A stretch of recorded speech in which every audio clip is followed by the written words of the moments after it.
আমার নবীজি সামনে বলছেন খাদিজা আমি মনে হয় মরে যাব। খাদিজা বলছেন না, ইতিমের পাশে আপনি দাঁড়ান, অসহায়ের পাশে আপনি দাঁড়ান, মাজলুমের পাশে আপনি দাঁড়ান, মিথ্যা কথা বলেন না, মিথ্যার আশ্রয় নেন না, সত্যবাদীর পরিচয় আপনি দেন, আপনার কোনো ক্ষতি কেউ করতে পারবে না। রাসূল একটু সাহস পেলেন। স্ত্রীদের মুখ থেকে সাহসের কথা আসা দরকার আছে না নাই? আমার নবীজিকে সবচেয়ে বেশি সাহস দিয়েছেন খাদিজা রাদিয়াল্লাহু তাআলা আনহা। আমার নবীজি আস্তে করে বলছেন, খাদিজা একটা কথা বলবো, কি যেন মনে করো, বলেন আপনি আমার স্বামী কি বলবেন বলেন। রাসূল বলছেন, শোনো, আমাকে তুমি 16 আনা ভালোবাসা উপহার দিয়েছো, সমস্ত সম্পত্তি আমার জন্য উজাড় করে দিয়েছো, কিন্তু আজকে তোমাকে একটা প্রস্তাব দেব, তুমি আমাকে কেমন ভালোবাসো জানি না, আমি আল্লাহর নবী, আল্লাহ তাআলা আমাকে কোরআন নামক কিতাব দিয়েছেন, আমি আল্লাহর নবী, তোমার কি বিশ্বাস হয় নাকি? খাদিজা চোখের পানি ফেলতে ফেলতে বলছেন, স্বামী গো, 15 বছর ধরে আপনার সঙ্গে 24টা ঘন্টা করে সময় দিয়েছি, আমার কাছে এখন মনে হচ্ছে আপনি আল্লাহর নবী ছাড়া কেউ হবেন না। সুবহানাল্লাহ। সবচেয়ে ভালো সার্টিফিকেট নেব আমরা বইয়ের কাছে। কার কাছে বলেন? যে লোকটা বইয়ের কাছে সবচেয়ে ভালো, সে হচ্ছে পৃথিবীর শ্রেষ্ঠ বড় বুজুর্গ মানুষ। মানুষের চরিত্র দু প্রকার, পার্সোনাল ক্যারেক্টার, পাবলিক ক্যারেক্টার। জনগণের কাছে এসে বলে আমি বিশাল জামানার কুতুব, কিন্তু বউ জানে কত নম্বর লুচ্চা, ঠিক কিনা? আমার নবীজি বলেছেন, তোমরা তোমাদের বউয়ের কাছে ভালো হও, তোমরা আল্লাহর কাছে ভালো হবে। ও নারীরা, তোমরা তোমাদের স্বামীর কাছে ভালো হও, তোমরা আল্লাহর কাছে ভালো হবে। আল্লাহু আকবার বলেন। ইসলাম কত সুন্দর, কত সুন্দর ইসলাম। আমার নবীজি এবার বলছেন, খাদিজা তোমার কি বিশ্বাস হয় নাকি? খাদিজার সঙ্গে সঙ্গে বললেন, আপনি আল্লাহর নবী, কোনো সন্দেহ না, আমাকে পড়িয়ে দেন, লা ইলাহা ইল্লাল্লাহু মুহাম্মাদুর রাসূলুল্লাহ। স্বামীর দ্বারা কেউ ধর্ম ত্যাগ করবে না। খাদিজা বুঝেছেন এই লোকটাই মহামানব হবে। আল্লাহু আকবার বলেন। ইসলাম কবুল করলেন। এখন খাদিজার কি ভালোবাসা ছিল না? সাথে ইসলাম কবুল হলো, এটা আনুগত্য। এটা কি আনুগত্য? শুধু ভালোবাসলে হবে না, ইতাআত এবং হুব্বুন তাআতুন, এই দুটোই থাকতে হবে। ইতাআতও থাকতে হবে, হুব্বুনও থাকতে হবে। আপনি ভালোবাসা রাখলেন কিন্তু আনুগত্য করলেন না, তা হবে না। আবার ওইদিকে আবু তালেব নবীর কি হয় বলেন, কি হয়? তার কি ভালোবাসার অভাব ছিল? জেল পর্যন্ত খাটছে, সব করেছে, কিন্তু রাসূল যখন বললেন, চাচা কোরআন এমন একটি মানচিত্রের নাম, এই মানচিত্রে চোখ রাখলে বান্দা দুনিয়াতে বসে জান্নাতের দরজা খুঁজে খুঁজে পায়, জাহান্নাম কোথায় তার অ্যাড্রেস সে পেয়ে যায়। কোরআন এমন একটা আয়নার নাম, যে আয়নায় চোখ রাখলে পরে বান্দা কোরআনের ভিতরে রাসূলের চেহারা দেখতে পায়। এই জন্য সবার আগে যত জ্ঞান আমরা অর্জন করব কোনো আপত্তি নাই, সব জ্ঞান অর্জনের আগে আমাকে কিসের জ্ঞান অর্জন করতে হবে? তাহলে এখন আমি একটা বিষয় প্রশ্ন করি, সেটা হলো সকল সিলেবাস প্রণয়ন করার আগে মুসলিম উম্মার জন্য 1 নম্বর তালিকায় কিসের জ্ঞান থাকা দরকার? কোরআন। 1 নম্বর সিলেবাস এটা রাখতে হবে।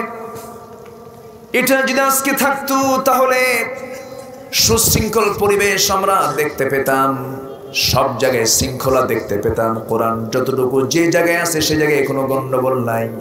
মসজিদে কোনো মারামারি আছে নাকি? আসতে কোন কেন? ইমাম নামাজ শুরু করেছেন, ইমাম নামাজ শুরু করে দিয়েছেন, একজন ইমামের পিছনে লক্ষ লক্ষ মুসল্লি নামাজ পড়ছে, কোনো গন্ডগোল নাই, কারণ সেখানে কোরআন আছে। আপনি মাদ্রাসায় যাবেন, মাদ্রাসায় কি কখনো দেখেছেন শিক্ষক ছাত্র শিক্ষককে উল্টা মারে? এরকম আছে নাকি বলেন? কলেজে, ভার্সিটি আসতে কয়, আছে না নাই? মাদ্রাসায় পাবেন না কেন? মাদ্রাসায় কোরআন শেখানো হয়, আদবের সাবজেক্ট তাকে আগে দিয়ে দেওয়া হয়। আপনি সেই জায়গায় কোনো হট্টগোল পাবেন না, রহমত পাবেন। শিক্ষক শুধু মাথা উঁচু করেছে, একটু চোখ রাঙিয়েছে, ছাত্র ভয় থরথর করে কাঁপতেছে। কিন্তু ভার্সিটির দিকে আপনি তাকেন, আমিও ঢাবির ছাত্র ছিলাম, ঢাবিতে আমি পড়াশোনা করেছি। আমার বন্ধুগণ,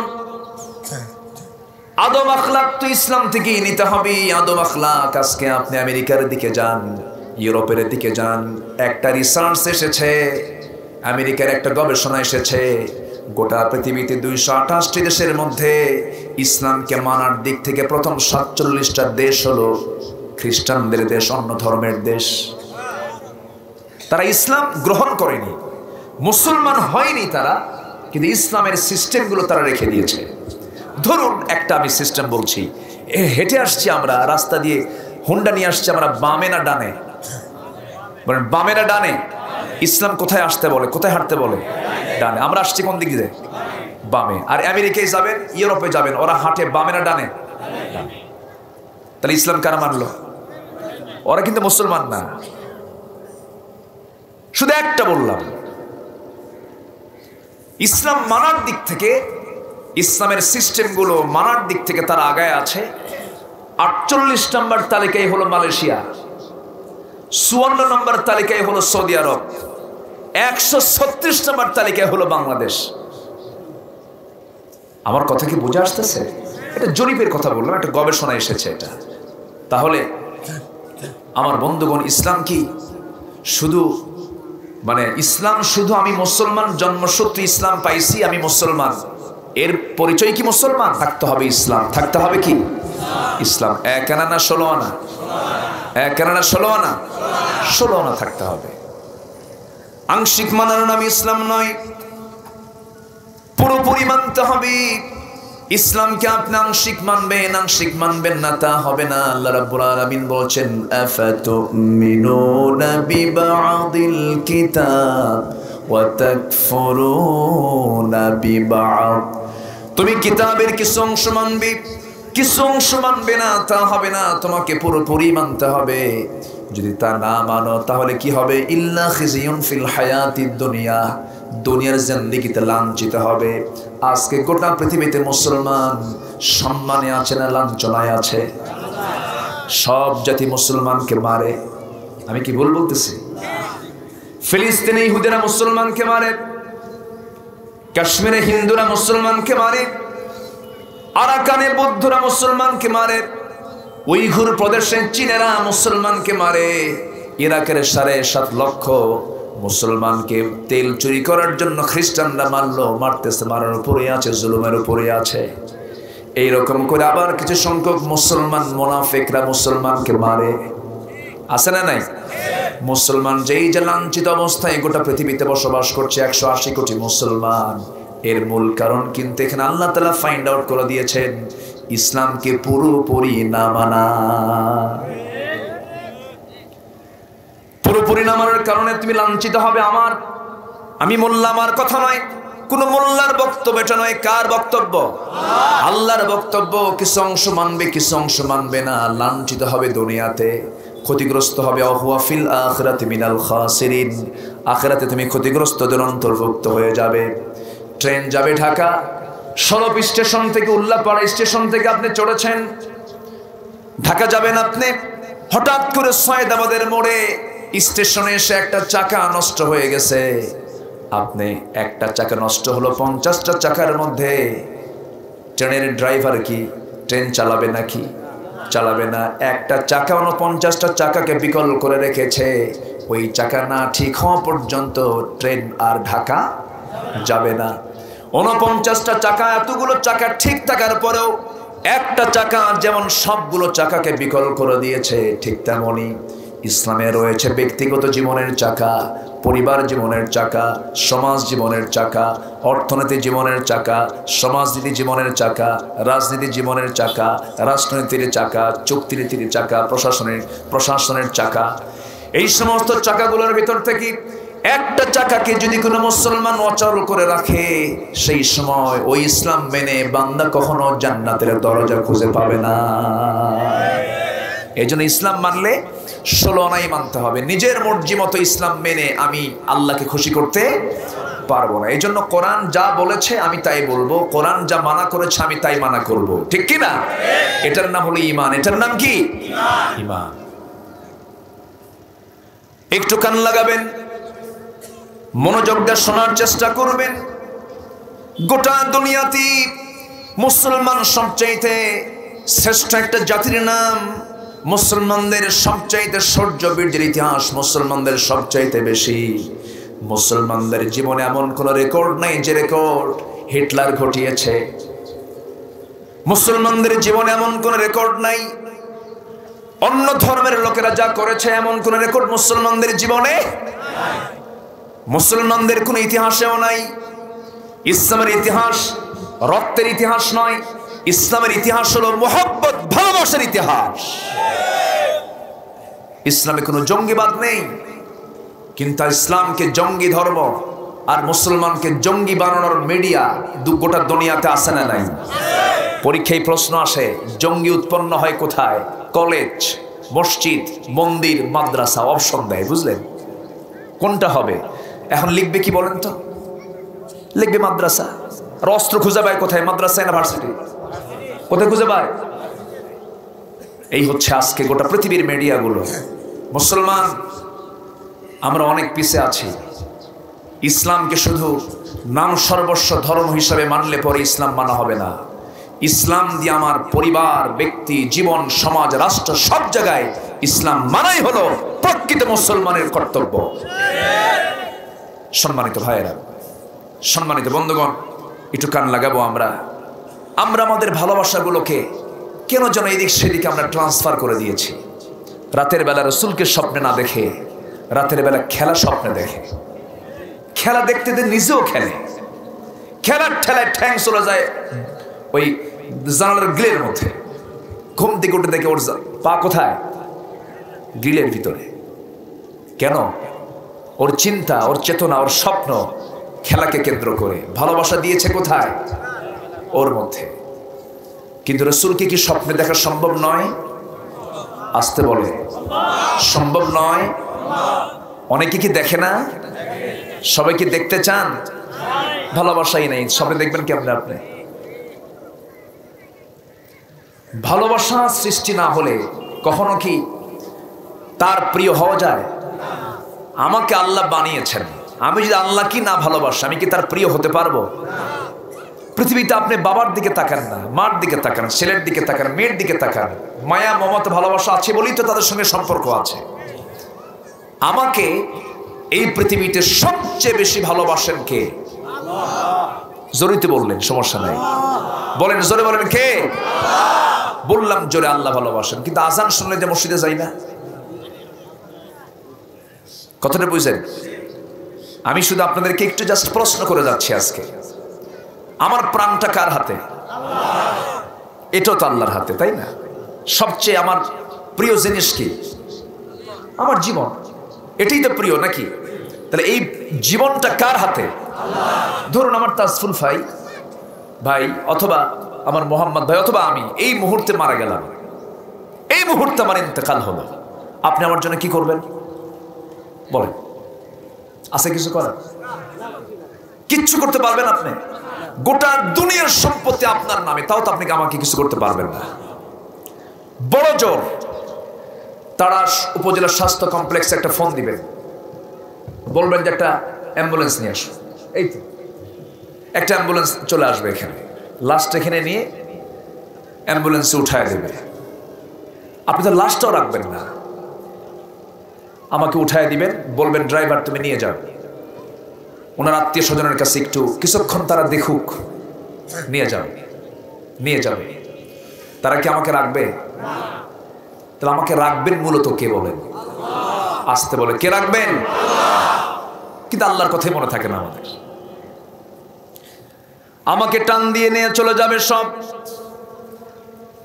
ওই যে বাড়ি থেকে বের হয়েছিলাম, ওই সুন্দর সাজানো বেডরুম আমাকে আর দেখাবে না, ওই সাজানো শীতাতপ নিয়ন্ত্রিত ঘর আমাকে আর দেখাবে না, আমার পরিকল্পিত বাগান সাজানো দুনিয়া আমাকে আর দেখাবে না, আমার কর্পোরেট বিল্ডিং গুলো দেখাবে না, ব্যবসা বাণিজ্য গুলো দেখাবে না। আমাকে সোজা নিয়ে আমার বাড়ির সামনে উঠানেও স্থান দেবে না, আমাকে ঘরের একটা উঠানের একটা কোনায় কিছু চাদরটা আড়াল করে দিয়া একটা চকিতে আমার নিথর দেহটা ফেলে দেবে। গোসল করার আগে যতটুকু সেলাইওয়ালা দামি ফ্যাশনেবল কাপড় চোপড় ছিল কেচি দিয়ে কাটবে, কেচি দিয়ে কেটে নিয়ে গোসল করায় দেবে। নাকি মুখে একটু তুলা দিয়ে একটু যত্ন করে সাবান দিয়ে গোসল করায় দেবে। কাপড় নাই, এত কাপড় জীবনে পরেছি, বাজারে যাবে একজন কাফনের কাপড় কেনার জন্য, আরেকজন যাবে দা দিয়ে বাঁশ কাটার জন্য, আরেকজন যাবে কোদাল দিয়ে কবর খনন করার জন্য। বৃষ্টির দিন কোথায় কবর দেবে তাও টেনশন। জোহরে জানাজা হয়ে যাবে, মাইকি এলান হয়ে যাবে, লোকজন সব হাজির হয়ে যাবে। 6 ঘন্টাও পার হতে দেবে না, 10 ঘন্টা পার হতে দেবে না, দেরি করা যাবে না। নিজের ছেলে পর্যন্ত বলবে তাড়াতাড়ি দাফন দাও, লাশটা পৌঁছে যাবে, গলে যাবে। এমন নির্মম দুনিয়া। এই দুনিয়াতে আমি থাকতে চাইলে আমাকে কেউ থাকতে দেবে না। আমাকে টেনে হেঁচড়ে সেই জায়গা থেকে আমাকে নিয়ে যাবে, জানাজা সম্পন্ন করায়া টেনে হেঁচড়ে কবরের দিকে নিয়ে চলে যাবে। কবরে শোয়ে দেবে, বাঁশ চাপা দেবে। এই যে মাটি দিয়ে বিদায় দিয়ে আসলো, দিন শেষে আমার কেউ আপন নাই। আমার আপন বলতে যিনি, তিনি আমার কে? কে? আল্লাহ। আল্লাহ ছাড়া আমার কোনো আপন নাই। কে বলেছে বউ আপন? ও যুবক, তুমি নতুন বিয়ে করেছ, নতুন বিয়ের পর 2 বছর সংসার হয়েছে, বাচ্চাও একটা হয়েছে, ফুটফুটে বাচ্চা। হঠাৎ করে 12 হাসে রাস্তায় হুন্ডা চালাতে নিয়ে বাইকটা উল্টে খাদে চলে গেছে, তুমি মারা গেলে। বউটা শুনলো, কাঁদতে কাঁদতে অস্থির হয়ে গেল, সেন্সলেস হলো। কয়দিন সেন্সলেস থাকবে? বড় জোর 1 মাস সে কথা বলবে না, হাসবে না। 2 মাসে তার হাসি ফুটবে। 3 মাসে স্বাভাবিক জীবন যাপনে চলে আসবে। সন্তানটা এতিম হয়ে যাবে। শ্বশুর বাড়ির লোকজন তোমার বউকে নিয়ে চলে যাবে। 6 মাস 7 মাস পর তোমার শ্বশুর শাশুড়ি তোমার বউটাকে নিয়ে অন্যত্র বিয়ের ব্যবস্থা করবে। বিয়েটা হয়ে যাবে, নতুন সংসারে তোমার বউ চলে যাবে। যুবক, বউটা চলে যাওয়ার পর যে বউ তোমাকে প্রাণ দিয়ে ভালোবেসেছেন, যৌবন দিয়ে ভালোবেসেছেন, সেই বউটার মুখ থেকে বের হবে, আব্বা তোমরা যে সিদ্ধান্ত নিয়েছো আমার বিয়ে দেওয়ার ব্যাপারে, ভালোই সিদ্ধান্ত নিয়েছো, কারণ আগের স্বামীর চাইতে এই স্বামী আরো ভালো। এটাই দুনিয়া। আপনার নেতৃত্ব কতক্ষণ থাকবে? আপনি চলে যাবেন, আস্তে করে কবরে রেখে আসবে আপনার পোস্টার, একজন চলে আসবে। আপনার ব্যবসা বাণিজ্য আপনি গড়েছেন, মারা যাবেন, আপনার সন্তান এসে দখল করবে, আবার মারামারিও লাগবে, ভাই ভাই। এটাই তো দুনিয়া। এই জন্য আমি আলোচনা আজকে শুরু করেছি ভালোবাসা নিয়ে। ভালোবাসার ভাগটা আমরা ভুল বুঝি, ভালোবাসা ভাগ করতে আমরা ভুলে যাই। আমার আপনার যিনি প্রভু, যিনি রব, তিনি আমাকে যে ভালোবাসেন, পৃথিবীর কোনো মানুষ কেউ কি আমাকে এমন ভালোবাসে নাকি? এখানে বসে আছি আমরা, তিনি ভালোবাসা দিয়ে আমাকে খাবার খাওয়াচ্ছেন কে? নাকের মধ্যে অক্সিজেন দিচ্ছেন কে? ফ্রি সার্ভিস, জোরে বলুন সুবহানাল্লাহ। সূর্যের আলো free service, oxygen free service, যেগুলো এসেনশিয়াল সব আল্লাহ তাআলা ফ্রি করে দিয়েছেন। আল্লাহ বান্দাকে বলছেন, বান্দা আমি তোকে খাওয়াই। যারা বলে আল্লাহ কেমন করে খাওয়ায়, নাকের খাবার আগে দরকার না মুখের খাবার আগে দরকার? নাকেরটা কে খাওয়ান? সরাসরি খাওয়ান না, মুখেরটাও কে খাওয়ান? ওই যে সরিষার ফুলের, সরিষার ফুল না, ওই যে সরিষার ফুলটা সাজানো গোছানো, সব কিছু আমার আপনার জন্য বানিয়ে দিয়েছেন। দেখেন কত সুন্দর নিখুঁত সৃষ্টি, কি সুন্দর করে বানিয়েছেন তিনি। আল্লাহ বলছেন, বান্দা তুমি তো চাষি না, উত্তম চাষি আমি আল্লাহ, শুধু বীজটা ছিটায় দিয়ে আসো, আমি আল্লাহ এটাকে বড় করে ম্যাচিউর করে তোমার বাড়িতে আমি এগুলো পৌঁছায় দিই। জোরে বলুন সুবহানাল্লাহ। মাটির ক্যালসিয়াম কার? পটাশিয়াম কার? ফসফরাস কার? ইউরিয়া কার? কার? আল্লাহ। সে আল্লাহ বলছেন, বান্দারে তোর প্রাণ তো আমার হাতে, আমি তোকে খাওয়াই, আমি তোকে পড়াই, আমি তোর সবকিছু নিয়ন্ত্রণ করি। মাথা থেকে পা পর্যন্ত, একটা মানুষের মাথা থেকে পা পর্যন্ত সব কার অবদান বলুন? আসতে বলবেন না, কার অবদান? আল্লাহর অবদান। আরে কত সুন্দর করে তিনি সাজিয়েছেন আমার আপনার দেহটাকে। আল্লাহকে চেনার জন্য কোথাও যাওয়া লাগবে না। আল্লাহ বলছেন, নিজের দিকে ছায়া দেখ, আমি তোর কি অভাবটা আমি রেখেছি। একটা মানুষের কিডনি কত জরুরি আমরা তো বুঝি না। আমার এক বন্ধু প্রবাসে থাকেন, বড় ব্যবসা করেন, আব্দুল মমিন তার নাম। গেলাম সেই দেশে বেড়াতে, দেখা হলো, সালাম কালাম হলো, হঠাৎ করে হাতটা চেপে ধরলাম, দেখি হাতের এই কোনায় দেখি একটা মেশিন লাগানো, মেশিনটা চলতেছে। অবিরাম চলছে। বললাম বন্ধু এই জায়গায় তো আমার এরকম না, এরকম কি লাগাইছো তুমি এই জায়গায়? বন্ধুর চোখ দিয়ে টপ টপ করে পানি পড়ে আর বলে, বন্ধু দুটা কিডনি আমার নষ্ট হয়ে গেছে। আল্লাহ আমাকে প্রচুর সম্পদ দিয়েছেন, কিন্তু আমার দুইটা কিডনি নাই। সঙ্গে সঙ্গে আমি বললাম, বন্ধু তুমি কেমন করে চলো? বলতেছে আমি ডায়ালিসিস করি, প্রত্যেক সপ্তাহে চলে যাই চিকিৎসকের কাছে। 7 দিনে একবার আমাকে ডায়ালিসিস করতে হয়। সমস্ত রক্তগুলো আমার শরীর থেকে বের করে ডায়ালিসিস মেশিনে নিয়ে এটাকে ফেটে আবার সুঁয়ের মধ্যে দিয়ে আবার রক্তগুলো ঢুকায় দেয়। যেটা কিডনির কাজ, সেই কাজটা ডায়ালিসিস মেশিন করতেছে। ডায়ালিসিস মেশিনটার ওজন হলো 100 কেজি। আর আমার আল্লাহ আপনার কিডনির ওজনটা বানিয়ে দিয়েছেন মাত্র 200 গ্রাম। যেরকম সুবহানাল্লাহ, 200 গ্রামের মধ্যে সমস্ত মেশিনগুলো দিয়ে দিয়েছেন। এত সুন্দর মেশিন, 10 লক্ষ 20 লক্ষ সাক নিয়ে দিয়েছেন কিডনির ভিতরে। আল্লাহ তাআলা হার্ট দিয়েছেন, লাংস দিয়েছেন, এত সুন্দর করে বানিয়ে দিয়েছেন। দুটো চোখের ভিতরে আল্লাহ তাআলা অসংখ্য পার্টস দিয়েছেন। মেডিকেল সায়েন্স বলছে প্রত্যেকটা চোখের মধ্যে 20 লক্ষ করে পার্টস। যেরকম সুবহানাল্লাহ। কে বানিয়েছেন? কে বানিয়েছেন? আল্লাহ বলছেন বান্দারে তো তুই চোখ দিয়ে দেখিস, আমি তো চোখ চালাই। তোর চোখ যেন নষ্ট না হয়। ধুলা যদি তোর চোখের মধ্যে ঢুকে যায়, পিছনে একটা মেশিন সেট করেছি, ধুলা ঢোকার সঙ্গে সঙ্গে পিছনে মেশিনটা চালু হয়ে যায়। সঙ্গে সঙ্গে অয়েন্টমেন্ট মলম বের হয়ে যায়। সেই মলমটা বের হয়ে তোর চোখটাকে ফিল্টারিং করে পরিষ্কার করে দেই। আবার তুই যখন ঘুমে যাস, ঘুমের মধ্যে আমি আল্লাহ স্থায়ী কিছু মলম পিছন থেকে বের করে তোর চোখটার মধ্যে আমি সুন্দর করে সাদা মলম সকালবেলা আসে না নাই, মুখটা তুই পরিষ্কার করে নিস, চোখটা তুই পরিষ্কার করে নিস। চোখ দিয়েছি বান্দা, ওটাকে ঠিক রাখার ব্যবস্থাপনার দায়িত্ব আমার। তোর কিডনি দেখার দায়িত্ব আমার, তোর হার্ট দেখার দায়িত্ব আমার, তোর রক্ত দেখার দায়িত্ব আমার। মাথা থেকে পা পর্যন্ত সব আমি দেখি। তুই শুধু চুলের কাটিংটা মারিস, মেসি স্টাইল, নেইমার স্টাইল, ঠিক আছে না? কিন্তু চুলটা তো আমি দিয়ে দেই, চুলটা তো আমি সুন্দর করে তোকে গজায় দেই, সব কিছু আমি সুন্দর করে ব্যালেন্স করে দিয়েছি বান্দা। আর তুই আমাকে দূরে রাখিস কেন? দূরে রাখিস কেন? তোর দায়িত্ব হলো 1 নাম্বার ভালোবাসা দেখাতে হবে। কাকে? আসতে বলবেন না কাকে? তাহলে ভালোবাসা 4 প্রকার। ভালোবাসা কয় প্রকার বলেন? 4 প্রকার। মুহাব্বত 4 প্রকার। 1 নাম্বার কার জন্য? আসতে বলবেন না কার জন্য? সেই ভালোবাসার বহিঃপ্রকাশ মানে নামাজ না পড়া। হ্যাঁ, আমার দেশে নামাজি বেশি না বেনামাজি বেশি? যারা বেনামাজি তারা কি আল্লাহকে ভালোবাসে? আসতে কোন কেন? ভালোবাসে। জাহান্নামের সবচেয়ে কঠিন শাস্তি হবে কার জন্য জানেন? বলেন কার জন্য?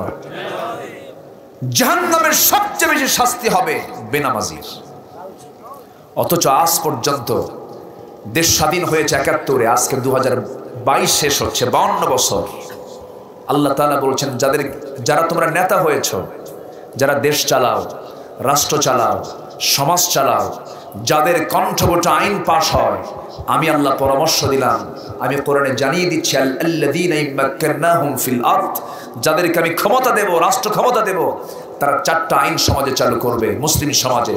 সেটা হলো 1 নাম্বার, তারা নামাজ কায়েম করবে। কার কথা?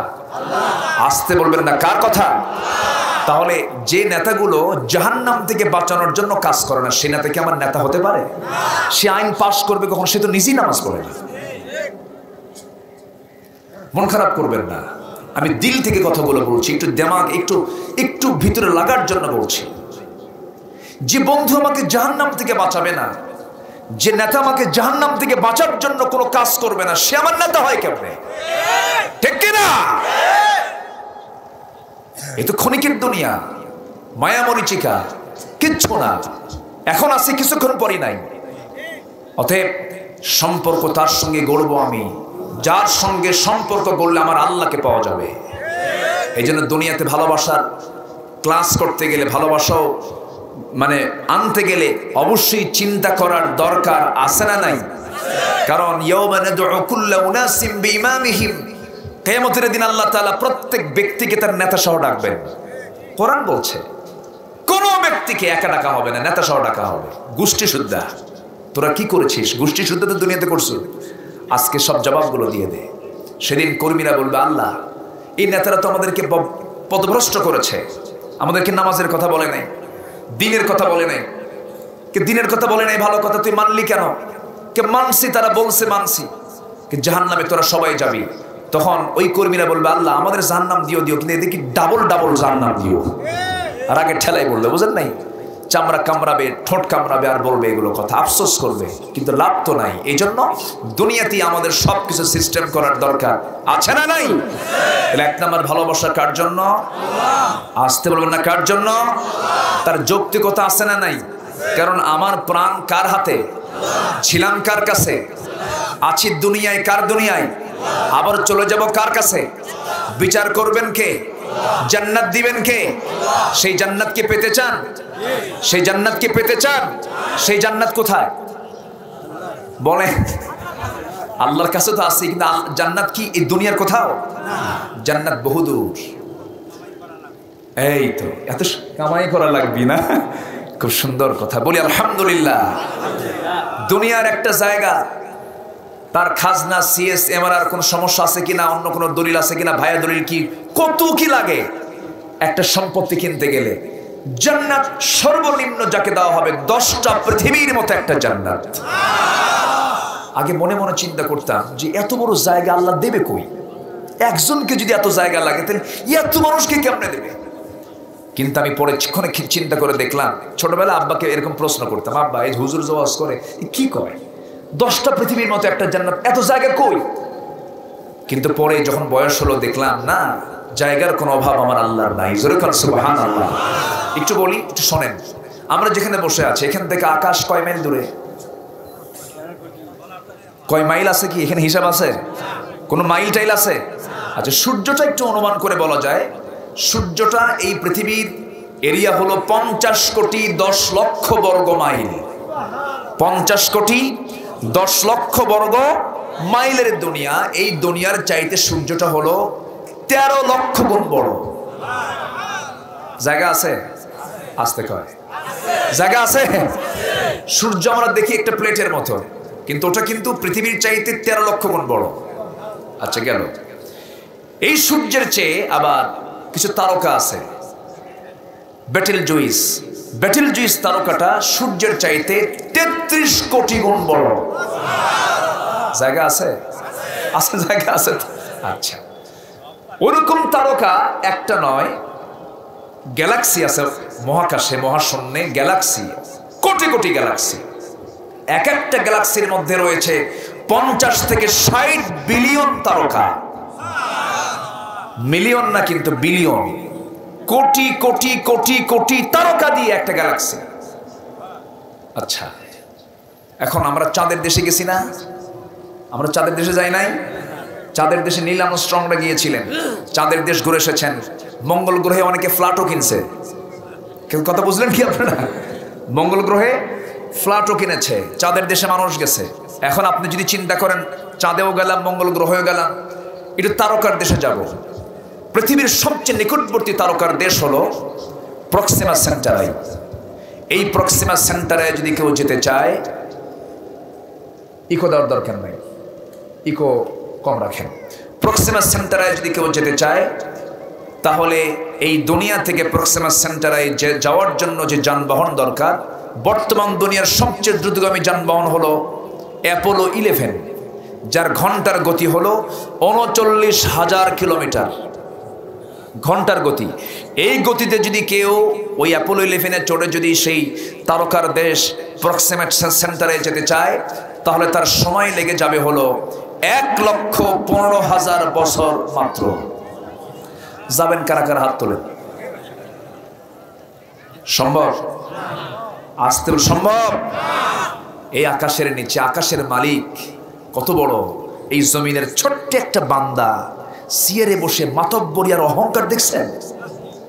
আল্লাহ বলে, বান্দা তোর এইরকম অহংকার কিচ্ছু না। ফেরাউনকে খতম করেছেন কে? আসতে বলবেন না কে? নমরুদকে মেরেছেন কি দিয়া? বলেন কি দিয়া? আল্লাহ তাআলা মূসার উদাহরণ কোরআনে দিয়েছেন। কাফেররা কয় মা দারাদাল্লাহু বিহাদা মাসালা, তোমার আল্লাহর কাজ নাই মশার মতো একটা প্রাণীর উদাহরণ দেওয়া লাগে। মশা কোনো প্রাণী হলো? মশা কিন্তু ছোটখাটো কোনো প্রাণী নয়, যার ডেঙ্গু হয়েছে সে বোঝে। কে? তাহলে কোরআনের এই উদাহরণের মধ্যে যৌক্তিকতা আছে না ভাই? আছে। ডেঙ্গুর কামড়ে, এডিসের কামড়ে মানুষ মারা যায়, তাহলে ছোট মশা ছোট হলেও মশার জন্য আমরা কি টাঙ্গাই? কি টাঙ্গাই বলেন? মশারি।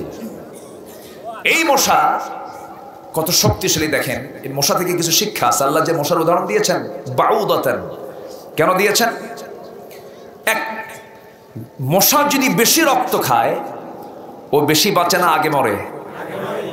যত বেশি খাবে তত আগে মরবে।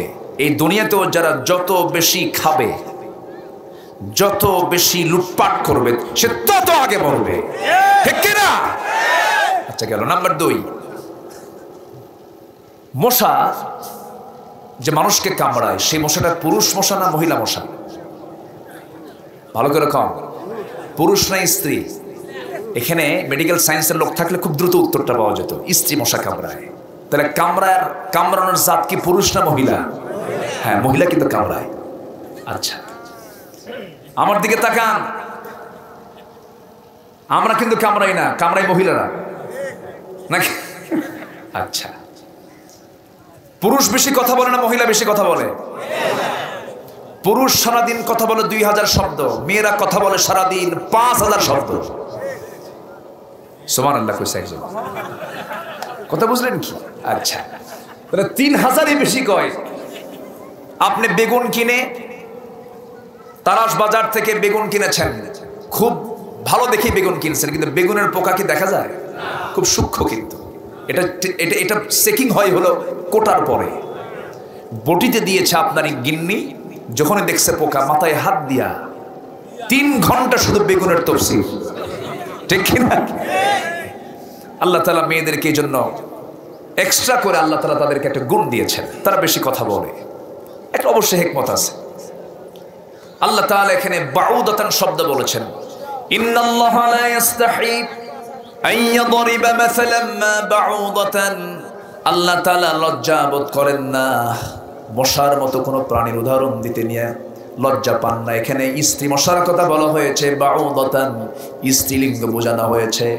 কোরআন যদি রাসূল রচিত হতো, পুরুষ মশা কামড়ায় না স্ত্রী মশা কামড়ায়, 1000 বছর আগে গবেষণা না হালে গবেষণা? হালের গবেষণা এসেছে, অথচ কোরআন বলে দিচ্ছে 1000 বছর আগে। অতএব এটা প্রমাণ হয়ে গেল, বিজ্ঞান দিয়া কোরআন যাচাই হবে না, কোরআন দিয়েই বিজ্ঞান যাচাই হবে। বিজ্ঞান ভুল করবে কিন্তু কোরআন কোনো ভুল করবে না, কারণ কোরআন কার? আকাশ বানিয়েছেন যিনি, কোরআন নাজিল করেছেন তিনি।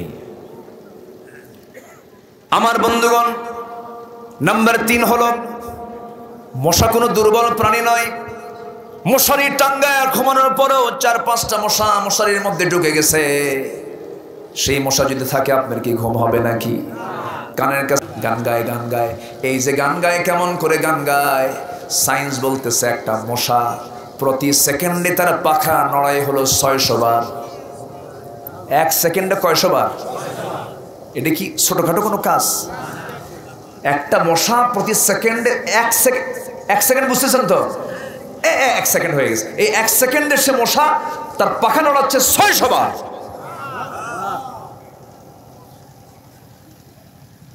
নাম্বার 4 হলো মশা এমন একটা প্রাণী, আল্লাহ তাআলা নমরুদের মতো কাট্টা একজন কাফেরকে বিদায় করেছেন। কোন বাহিনী দিয়া? কোন বাহিনী দিয়া বলেন? মশা। ওই মশা পাহাড়ের মুখটা খুলে দিলেন, গুহার মুখটা খুলে দিলেন। পাহাড়ের মুখটা খুলে দেওয়ার সঙ্গে সঙ্গে মশার বাহিনী বের হয়ে আসলো। যখন বের হয়ে আসলো, অনেকগুলো মশার মধ্যে যেটা সবচেয়ে দুর্বল মশা, অসুস্থ মশা, যার ঠ্যাং ঠিক নাই, পাখা ঠিক নাই, এমন একটা মশাকে আল্লাহ তাআলা ইঙ্গিত করলেন, যা নমরুদের নাকের মধ্যে দিয়ে ঢোকে নাই। আল্লাহ তাআলার কাছে কিচ্ছু না। নমরুদ কত বড় পাওয়ারফুল লোক, যে লোক আল্লাহর খলিল ইব্রাহিমকে আগুনে পুড়ে হত্যা করতে চেয়েছিল, সেই নমরুদকে আল্লাহ তাআলা মেরেছেন ন্যাংরা মশা দিয়া। সে আল্লাহর ক্ষমতা আছে না নাই? আসতে বলবেন না, আছে না নাই? শেষে নমরুদ বাড়ি খাইছে কিসে? জুতার বাড়ি খাইছে। এখনো জুতার বাড়ি খাওয়া লোক কিন্তু আছে না নাই? জর্জ ডাব্লিউ বুশের জুতার বাড়ি দেখছেন কিনা আপনারা? মিডল ইস্টে এসেছিল, এসে বলতেছে আমরা ইরাককে শান্তির জন্য যুদ্ধ করছি। একজন জুতা তুলে মেরে দিয়েছে একদম সোফা বরাবর। এগুলো হচ্ছে সুন্নতুল নমরুদ, বোঝেন নাই? সম্মানিত ভাইয়েরা, কথায় কথা বাড়ে, অনেক দূর চলে গিয়েছিলাম। আমাদের ভালোবাসা রাখতে হবে 1 নম্বরের লেভেল কে? আসতে বলবেন না কে? সেই আল্লাহকে ভালোবাসতে গেলে আল্লাহর বাড়ি কোথায়, আল্লাহ আছেন কোথায়, আল্লাহ আমাকে রাখবেন কোথায়, এগুলো জানার দরকার আছে না নাই? আচ্ছা, আমরা এতক্ষণ কথা বলেছি মহাশূন্যের, এরপর আকাশ। এই আকাশের শেষ আকাশ আরো আছে কয়টা? বলেন কয়টা? 7টা আকাশ। আবার তার মহাশূন্য আছে, ওগুলো আরো বড়। 7টা আকাশের উপরে আমার আল্লাহ তাআলার আরশ আজিম, যেরকম সুবহানাল্লাহ। সে আরশ আজিমের এই বিশাল আসনে আমার আল্লাহ তাআলা সমাসীন আছেন, এবং জান্নাতটা হবে হলো আমার আল্লাহ তাআলার প্রতিবেশী হবে তারা। জান্নাতটা আল্লাহ তাআলার আরশ আজিমের আশেপাশে, যেরকম সুবহানাল্লাহ। সেই জান্নাতের পজিশন নেওয়ার জন্য এই বছরে একদিন বরাতের রাত্রে আর সবে কদরে কিছু এই একটু চোখের পানি ফেইলা রমজান মাসের সিজন মুসল্লি হইয়া ঠাকঠুক মানে কয়েকটা সেজদা দিয়ে আপনি জান্নাতটা কামাই করবেন। এত সস্তা? জান্নাত পেতে হলে আমার আপনার কি হলো, কি দরকার ছিল? বিদ্যুৎ আসছে, বলি আলহামদুলিল্লাহ। এতক্ষণ তো ছিলই না আমাদের, আমরা আমাদের সম্পত্তি নিয়েছিলাম, কারণ বিদ্যুৎ আসলে আবার হঠাৎ করে চলেও যায়, তাই না? যাক, বলি আলহামদুলিল্লাহ। ওয়াজও শেষ, বিদ্যুৎ আসছে, তাই না?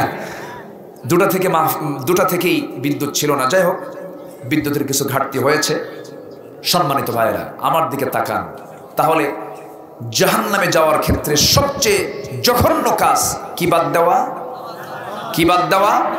আল্লাহর সঙ্গে মহাব্বত ভালোবাসা করার 1 নম্বর মাধ্যম কি? আরো জোরে বলেন কি? সবাই কি নামাজ পড়তে রাজি আছেন? কয় ওয়াক্ত নামাজ? জোরে বলি ইয়া আল্লাহ। আরো জোরে বলি ইয়া আল্লাহ, ইয়া রহমান। আমাদেরকে 5 ওয়াক্ত সালাত আদায় করার তৌফিক তুমি আল্লাহ দিয়া দাও। জোরে বলি আমিন। আরো জোরে আমিন। হাত নামান। নামাজ পড়ব, জীবনে কেউ ছেড়ে দেব, এটা হলো ভালোবাসার বহিঃপ্রকাশ। আমি আল্লাহকে ভালোবাসি, আমি আল্লাহকে ভালোবাসি, এটা কি ভালোবাসা? না। ফজর হবে, আজান হবে, সঙ্গে সঙ্গে কোথায়? নামাজের উপকার আছে না নাই? আচ্ছা, যদি কোনো বান্দা নামাজের জন্য মসজিদ থেকে বের হয়ে যায়, ফজরের সময় যদি কোনো বান্দা নামাজের জন্য মসজিদ থেকে, বাড়ি থেকে মসজিদের জন্য দিকে যদি বের হয়ে যায়, প্রত্যেকটা কদমে কদমে 10টা করে নেকি লেখা শুরু হয়ে যায়। নামাজ তো বান্দার জন্য কল্যাণকর, নামাজ বান্দার কোনো ক্ষতি বয়ে আনে না। ভারতের একজন বড় ডাক্তারের দেবী সেটি, একজন হিন্দু ভদ্রলোক, গোটা দুনিয়ার বিখ্যাত একজন ডাক্তার, জীবনে বহু চিকিৎসা তিনি করেছেন। তিনি বলছেন, শোনেন, তিনি একটা জরিপ করেছেন, আমি দুনিয়ার অসংখ্য লোকের আমি চিকিৎসা করেছি, হিন্দু, খ্রিস্টান, বৌদ্ধ, মুসলমান, সবার চিকিৎসা আমি জীবনে করেছি, কিন্তু আমি যত রোগী দেখেছি, এর মধ্যে যে সমস্ত মুসলমান 5 ওয়াক্ত নামাজ পড়ে, সেই সমস্ত লোকদের হার্ট এবং ব্রেন সবচাইতে বেশি সুস্থ। আমার ভাইয়েরা, কেন সুস্থ, কি জন্য সুস্থ? এর মূল কারণ হলো ওই সমস্ত লোকগুলো যখন নামাজের জন্য যখন রুকুতে চলে যায়, কোথায়? রুকুতে যখন চলে যায়, সেজদায় যখন চলে যায়, রুকুতে যাওয়ার সঙ্গে সঙ্গে তার হার্টের যে সমস্ত প্রবলেমগুলো থেকে যায়, হার্টের সূক্ষ্ম সূক্ষ্ম রগগুলো খেলতে থাকে, সমস্ত রেস্ট্রিকশনগুলো সব দূর হয়ে যায়। সেজদায় যখন বান্দা চলে যায়, বান্দা সেজদায় যাওয়ার সঙ্গে সঙ্গে মাথার ভিতরে সূক্ষ্ম সূক্ষ্ম যে রগগুলো আছে, নার্ভগুলো আছে, রক্ত সঞ্চালন বেড়ে যায়। সেজদা যখন বান্দা 5 ওয়াক্ত নামাজে যখন নিয়মিত দেওয়া শুরু করে, হার্টের মতো এবং ব্রেনের মতো এই জটিল দুটা জায়গা হার্ট স্ট্রোক থেকে বান্দা রক্ষা পায়। যেরকম সুবহানাল্লাহ। বান্দার জন্য নামাজে ইহকালীন কল্যাণ আছে না নাই? 24 ঘন্টার ভিতরে সবচাইতে সুন্দর বাতাস, সুন্দর আবহাওয়া হলো কোন সময়ের বলেন? ফজরের সময় যখন কোনো বান্দা ঘুম থেকে উঠে যায়, শিশির ভেজা সেই শিশিরের পানিটা যখন চোখের মধ্যে ঢুকে যায়, চোখের জ্যোতি নষ্ট হয় না। আমি আমার নিজের দাদিকে দেখেছি 80 বছর বয়স পর্যন্ত তার চশমা লাগে নাই। কেন লাগে নাই? কি জন্য লাগে নাই? আজকের ভাবিরা ঘুম থেকে উঠে 10টার দিকে, আর দাদিরা উঠেছেন কয়টার দিকে? ফজরের সময়, ফজরের আগে 3টার দিকে। হ্যাঁ, 3টার দিকে তারা উঠেছেন, আগেই তারা ঘুমের মধ্যে চলে গেছেন। কিন্তু এই ভাবিরা কি করে? রাত 11টা 12টা বাজে সিরিয়াল দেখে ভারতের। আমি কি ভুল বলতেছি? সিরিয়াল দেখে দেখে সব সিরিয়াল ব্রেক মারে, সব ওলট পালট হয়ে যায়। সেই জন্য আমরা নামাজ কেন্দ্রিক জীবনটাকে গড়ে তুলবো। আমি কখনো বলবো না এই কাজটা করি, নামাজ পড়বো না। না, নামাজটা পড়ি, এই কাজটা করব। নামাজ দিয়ে জীবন সাজাবেন, ওই নামাজ আপনাকে জান্নাতে নিয়ে যাবে। জোরে বলুন সুবহানাল্লাহ। নামাজটাকে আমরা সুন্দর করব। যার নামাজ যত সুন্দর, তার ঈমান তত সুন্দর। যার নামাজ যত খারাপ হবে, তার ঈমান তত দুর্বল হয়ে যাবে। নামাজটা আমরা সুন্দর করে পড়বো, আমরা সুন্দর করে নামাজটা সুন্দর করার চেষ্টা করব। কারণ যার নামাজ নষ্ট হয়ে যাবে, আল্লাহ রাব্বুল আলামিন বলছেন, فَخَلَفَ مِن بَعْدِهِمْ خَلْفٌ أَضَاعُوا الصَّلَاةَ وَاتَّبَعُوا الشَّهَوَاتِ فَسَوْفَ يَلْقَوْنَ غَيًّا। যে বান্দা নামাজ নষ্ট করে ফেলবে, নফসের দাসত্ব করবে, নফসের তাবেদারি করবে, এই দুটো অপরাধের জন্য আমি আল্লাহ তাকে শুধু জাহান্নাম নয়, জাহান্নামের গর্তের মধ্যে ঢুকাবো। গাই নামক একটা গর্ত আছে, এই গাই নামক গর্ত এত ভয়ঙ্কর গর্ত, জাহান্নাম পর্যন্ত সেই গর্তকে ভয় পায়। এই জন্য সেই গাই নামক গর্ত থেকে যদি বাঁচতে চাই, দুটো কাজ আমরা বাদ দেব। একটা হচ্ছে নামাজকে নষ্ট করব না, নফসের তাবেদারি করব না। নফস চায় পুকুরটা দখল করি, নফস চায় জায়গাটা দখল করি, নফস চায় মানুষকে ঠকাই, নফস চায় মানুষকে মিথ্যা মামলা দেই। আপনি মিথ্যা মামলা দিচ্ছেন, মিথ্যা সাক্ষী দিচ্ছেন। আপনার কারণে নিরাপরাধ একজন মানুষ তার মার হক থেকে বঞ্চিত হলো, তার মার হক আদায় করতে পারলো না, তার স্ত্রী হক আদায় করতে পারলো না, সন্তানের হক আদায় করতে পারলো না। আজকে আপনি দুনিয়াতে আপনার স্বার্থ পূরণের জন্য আপনি তাকে মামলার মধ্যে আটকে দিয়েছেন, কিন্তু এই হক নষ্ট করার যে গুনাহ সম্পূর্ণ আপনি মামলা দিয়েছেন, আপনার পিঠেই চলে যাবে। ঠিক কিনা? এই জন্য এই দুনিয়াতে ভালো করে যাব আমরা। ভালো কাজ করলে আমরা আল্লাহর ভালোবাসা পেয়ে যাব, নেক আমল করলে আমরা আল্লাহর ভালোবাসা পেয়ে যাব। এই জন্য আমরা সবচেয়ে বেশি আল্লাহকে ভালোবাসবো। 1 নাম্বার, আল্লাহকে ভালোবাসতে গেলে আল্লাহর সমস্ত হুকুম হাকামগুলোকে মেনে চলতে হবে। নাম্বার 2 হচ্ছেন মুহাম্মদ সাল্লাল্লাহু আলাইহি ওয়াসাল্লাম। সূরা তাওবার 24 নম্বর আয়াত। কয় নম্বর আয়াত বলেন? আল্লাহ রাব্বুল আলামিন বলেন, কুল ইন কানা আবাউকুম ওয়া আবনাউকুম ওয়া আজওয়াজুকুম ওয়া ইখওয়ানুকুম ওয়া আজওয়াজুকুম وعشيرتكم وأموال اقترفتموها وتجارة تخشون كسادها ومساكن ترضونها أحب إليكم من الله ورسوله وجهاد في سبيله। জোরে বলুন আল্লাহু আকবার। আল্লাহ তাআলা এখানে 8টা ভালোবাসার কথা বলেছেন। কয়টা বলেন? 8টা। নাম্বার 1 হলো তোমাদের পিতা, তোমাদের পিতার প্রতি মহব্বত আছে না নাই? নাম্বার 2 হলো তোমাদের সন্তান। নাম্বার 3 হলো তোমাদের ভাই। নাম্বার 4 হলো তোমাদের স্ত্রী। নাম্বার 5 হলো আত্মীয় স্বজন। নাম্বার 6 হলো উপার্জিত সম্পদ। নাম্বার 7 হলো ব্যবসা বাণিজ্য। নাম্বার 8 হলো মাসাকিনু তারদাউনাহা, তোমাদের বাসস্থান। একটা টান আছে না নাই? আল্লাহ বলছেন এই সমস্ত কিছুর চাইতে যদি আহাব্বু ইলাইকুম মিনাল্লাহি ওয়া রাসূলিহি, তোমাদের ভালোবাসা যদি আল্লাহ এবং রাসূলকে যদি বেশি না ভালোবাসতে পারো এগুলোর চাইতে, জেনে রেখে দিও আল্লাহর ফয়সালা অচিরেই চলে আসবে। ফাসিকদেরকে আল্লাহ কখনো হেদায়েত দেন না। যারা আল্লাহ এবং রাসূলকে এর চাইতে বেশি না ভালোবাসতে পারবে, এই 8টা জিনিসের চাইতে বেশি ভালোবাসতে না পারবে, তাদেরকে আল্লাহ তাআলা ইঙ্গিতে বলেছেন তারা ফাসিক। এই জন্য আমরা আমাদের ঘরের চাইতে বেশি ভালোবাসবো কাকে? সম্পদের চাইতে বেশি ভালোবাসবো কাকে? আব্বার চাইতে বেশি ভালোবাসবো কাকে? জিহাদের ময়দানে, বদর যুদ্ধের দিন আমার নবীজি যুদ্ধের ময়দানে হাজির হয়েছেন। বদর যুদ্ধ হলো ভাই ভাই যুদ্ধ। বদর যুদ্ধ হলো জামাই শ্বশুরের যুদ্ধ, বদর যুদ্ধ হলো একই বংশের যুদ্ধ, বদর যুদ্ধ হলো বাপ বেটার যুদ্ধ। যুদ্ধের ময়দানে ওবাইদ ইবনে জাররাহ রাদিয়াল্লাহু তাআলা আনহু যুদ্ধ করতেছেন। বাপ কাফেরদের পক্ষ হয়ে এসেছে, বাপ বেটার মুখোমুখি দেখা হয়ে গেল। বাপ দেখি ভাবলো আমার ছেলে, কেমন করে আমি তাকে হিট করে আঘাত করি। তরবারি গোটা নিয়ে তিনি পিছের দিকে চলে গেলেন। সন্তান ভাবলেন আমার বাপ, কেমন করে আমি তাকে হিট করি। ব্যাক করলেন। কিছুক্ষণ পরে মনে মনে চিন্তা করলেন আমার জন্মদানকারী পিতা হতে পারে, কিন্তু সে তো ইসলামের দুশমন, সে তো দ্বীনের দুশমন। আমি আজকে জন্মদানকারী পিতা মনে করে আমি আজকে তাকে হালে ছেড়ে দিলাম, কিন্তু কিয়ামতের দিন আল্লাহ তাআলা আমাকে আসামির কাঠগড়ায় দাঁড় করাবেন। আল্লাহ বলবেন বান্দারে, তোর বাপ আমার চাইতে বেশি প্রিয় ছিল, তোর বাপ আমার চাইতে বেশি প্রিয় ছিল। আমার পথে যুদ্ধ করতেছে, তুই তোর বাপকে ছেড়ে দিলে কেন?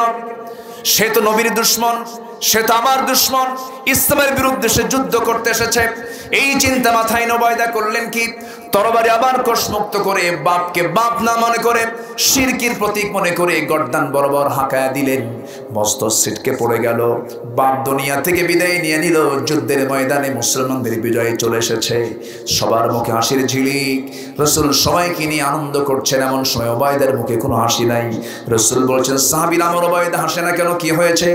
ওবায়দার বাপ আজকে যুদ্ধের ময়দানে মারা গেছে। কে মেরেছে তার বাপকে? মারা ঠিক হয় নাই হুজুর, আমরা কেউ মারি নাই। ওবায়দা নিজেই তার বাপকে দুনিয়া থেকে বিদায় করে দিয়েছে।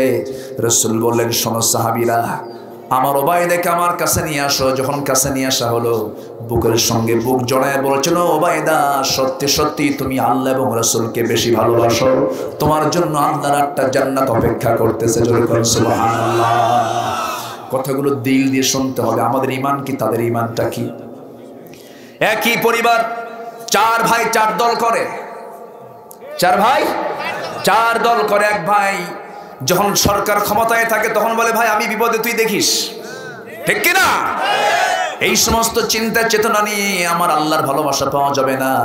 আল্লাহকে আমরা ভালোবাসবো সলিড ভালোবাসা। কি ভালোবাসা বলেন? সলিড ভালোবাসা। সবচেয়ে বেশি ভালোবাসবো কাকে? আল্লাহকে। আমার বন্ধুগণ, ছেলে সন্তানকে আপনি ভালোবাসবেন, কিন্তু আল্লাহর চাইতে বেশি নয়। আমার বন্ধুগণ, নূহ আলাইহিস সালাম তার ছেলে কেনানকে ডাক দিয়ে বলছেন, কেনান রে, ইসলামটা মেনে নে। সঙ্গে সঙ্গে কেনান বলছেন, না না, তুমি আল্লাহর নবী হতে পারো, তো আমি তোমার ছেলে হতে পারি, কিন্তু আমি তোমার ঈমান আনবো না। সঙ্গে সঙ্গে সে কেটে পড়লো। নূহ আলাইহিস সালামকে আল্লাহ বললেন, ইন্নাহু লাইসা মিন আহলিক, সে তোমার কেউ না। রাসূল নূহ আলাইহিস সালাম তাকে প্রত্যাখ্যান করে দিলেন, তাকে আহলের অন্তর্ভুক্ত তিনি ভাবলেন না। এমনকি তার বউ পর্যন্ত তার পক্ষে ছিল না। বউ নাই, সন্তানও নাই। কত বড় ঈমানের পরিচয় তাকে দিতে হয়েছে। আমার বন্ধুগণ, সেই জন্য সকল কিছুর চাইতে আল্লাহর ভালোবাসা প্রাধান্য যার জীবনে আসবে, সেই বোঝা যাবে সে একমাত্র আল্লাহর প্রেমিক। আল্লাহর বিধানকে সব জায়গায় প্রাধান্য দেওয়া মানে আল্লাহর প্রেমিক হয়ে যাওয়া, আল্লাহর মোহাব্বত করনেওয়ালা হয়ে যাওয়া। নাম্বার 2 হচ্ছেন মুহাম্মদ সাল্লাল্লাহু আলাইহি ওয়াসাল্লাম। হয়তো বলবেন হুজুর আমরা তো বেশি বেশি দরুদ পড়ি, মোহাব্বত তো আছেই, বেশি বেশি তার নামে দরুদ পড়ি, মোহাব্বত তো আছে, আমার মুখে দাঁড়িয়ে আছে, মোহাব্বত তো আছেই, আমি জুব্বা পরে আমার তো মোহাব্বত আছেই, আমার জিকির আজকার আছে, আমার তো মোহাব্বত আছেই। এর নাম কিন্তু আসলে মোহাব্বত নয়। রাসূলকে মোহাব্বত করা মানে, আমার বন্ধুগণ, আমার নবীর জীবনে দুজন সবচেয়ে কাছের মানুষ ছিলেন, একজন পুরুষ, একজন মহিলা। একজন হচ্ছেন তার জীবনের একমাত্র সঙ্গিনী, প্রথম স্ত্রী আম্মা জান খাদিজা রাদিয়াল্লাহু তাআলা আনহা। নবীর চেয়েও তিনি 15 বছরের বড় ছিলেন, যদিও 15 বছরের বড়। রাসূল বলেন আমার জীবনের শেষ সময় পর্যন্ত যদি আমার খাদিজা আমার সঙ্গে থেকে যেত, আমি খাদিজা কি আমার শ্রেষ্ঠ স্ত্রী বানিয়ে নিয়েছে, আল্লাহ আমাকে কখনো বিয়ের অর্ডার দিতেন না। সুবহানাল্লাহ। এই খাদিজা ইসলাম কবুল করেছেন কখন? বিয়ে যখন হয় সেই সময় তো রাসূল নবী হন নাই, বিয়ে হয়ে গেল। মোহাব্বত ভালোবাসা সম্পূর্ণ ষোলনাই ছিল, কিন্তু রাসূল যখন নবুয়ত পেলেন, সঙ্গে আরেকজন ছিলেন আবু তালেব, নবীজির আপন চাচা। বাপ মারা গেছে, দাদা মারা গেছে, মা মারা গেছে। আবু তালেব তাকে বড় করেছেন, কোলপিঠে লালন পালন করেছেন, ভাষা শিখিয়েছেন, ব্যবসা শিখিয়েছেন।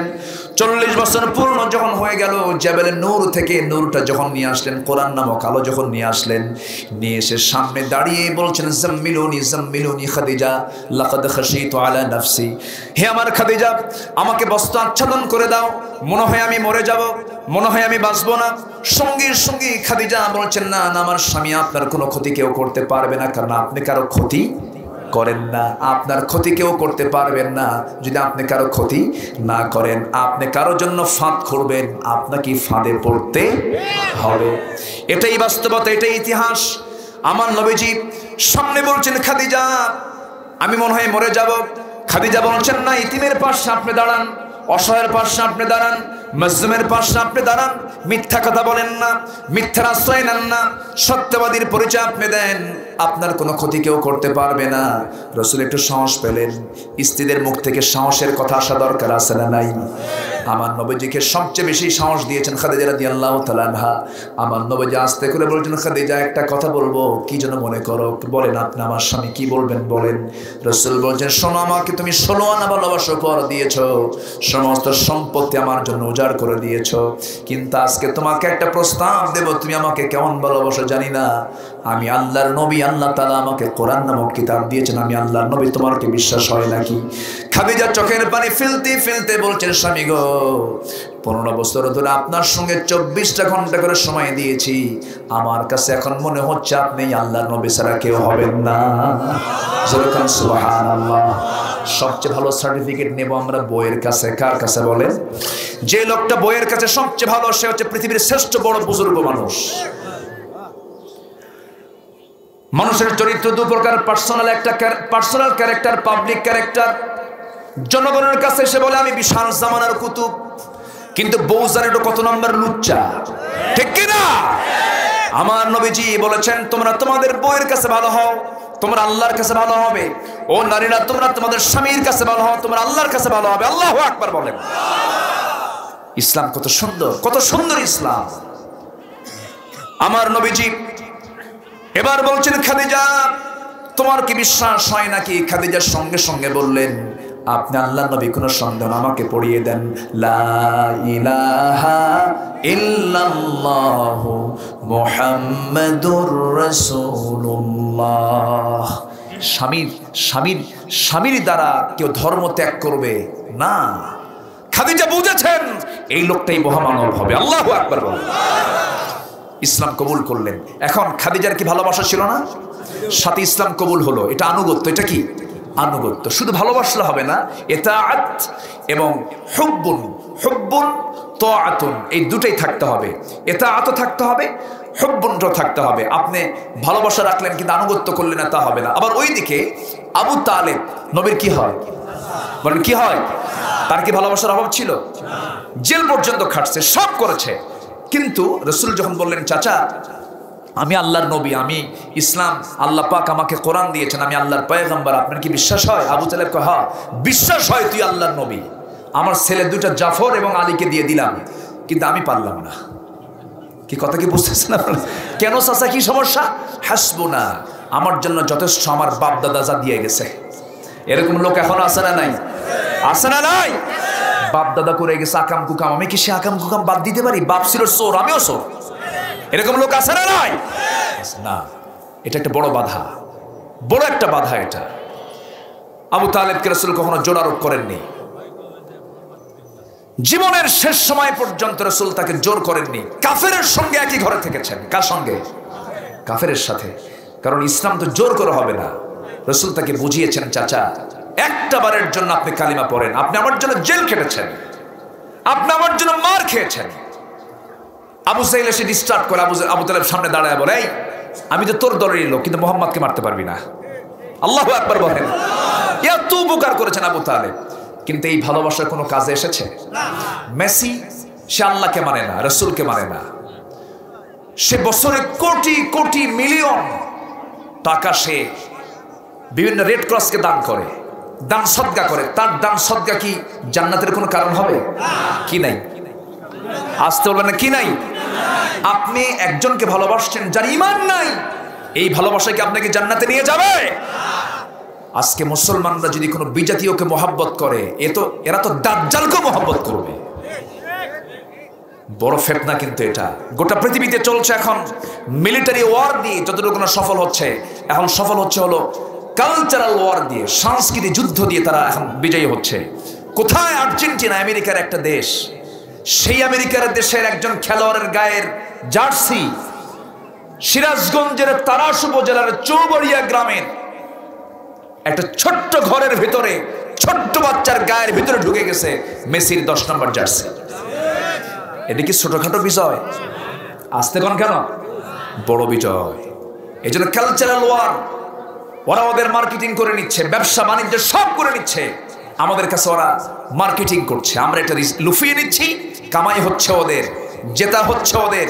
যে বিশ্বকাপ নিয়ে গেছে কয়েকশো কোটি টাকা, নিয়ে চলে গেল মেসি তার বিমানে করে, আর এদিকে মারামারি করে আমরা শহীদ। কথা বলছেন ভাই? সারা রাত খেলা দেখলাম, ফজর গেছে, ইমান থাকলো না গেল?